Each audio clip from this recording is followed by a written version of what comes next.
Welcome back. Our next guest, Dr. Carole Lieberman, has been dubbed America's psychiatrist. She's a body language expert, forensic psychiatrist, and writes about criminal minds in her popular column in Front Page Detectives. Dr. Carole, thanks for being with us.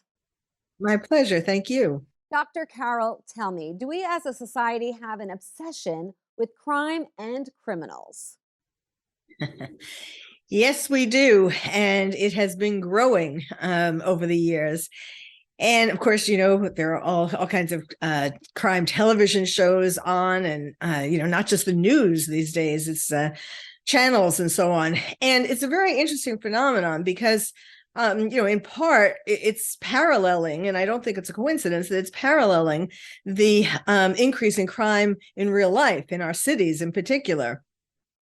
Now, you've written a book about bad boys. It's Bad Boys, Why We Love Them, How to Live with Them, and When to Leave Them. And in particular, you describe 12 types of bad boys. That sounds like quite a range. What have you learned about them as a psychiatrist? Well, yes, I talk about 12 different types, from the frazzled frog to the lethal lover. Um, and what it is that women who are attracted to bad boys are women who have had growing up a dysfunctional relationship with their father.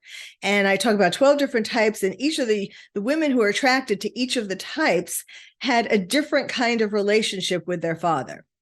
And so, and similarly, bad boys have become bad in their various ways. And by bad, I mean a heartbreaker. The lethal lover, yes, is a criminal, but the other ones aren't criminals. They just break women's hearts in different ways. And the bad boy becomes a bad boy because of his relationship with his mother.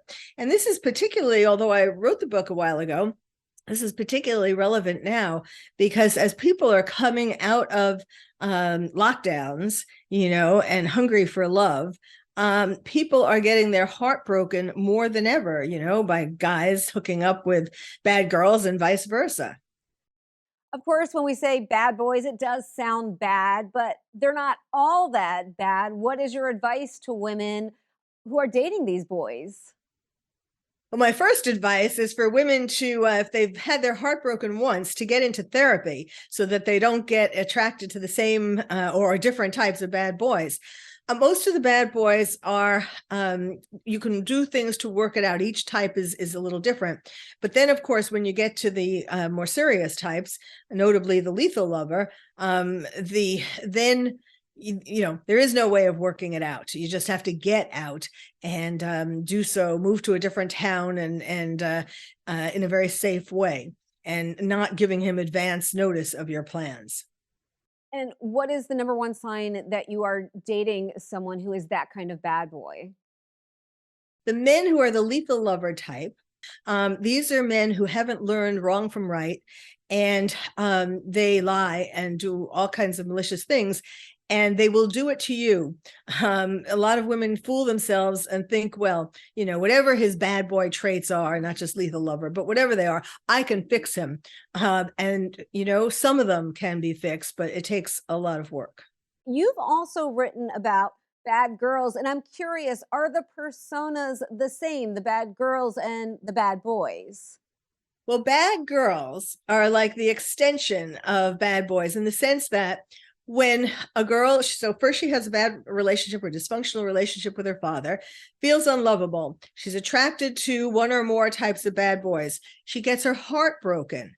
At that point, women either give up and kind of, even though they say they want a boyfriend and say they want to get married and so on, they give up, or they become bad girls. And that is, and there are 12 types of them as well, and that is girls who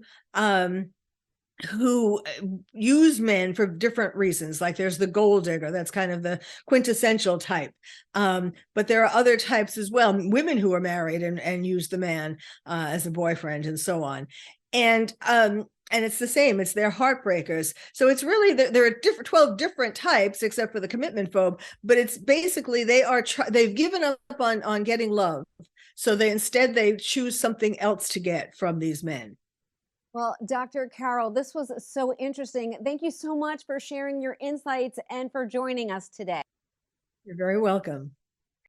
And don't go away. When we come back, Dr. G joins us from home with some of his dental must haves. Stay with us.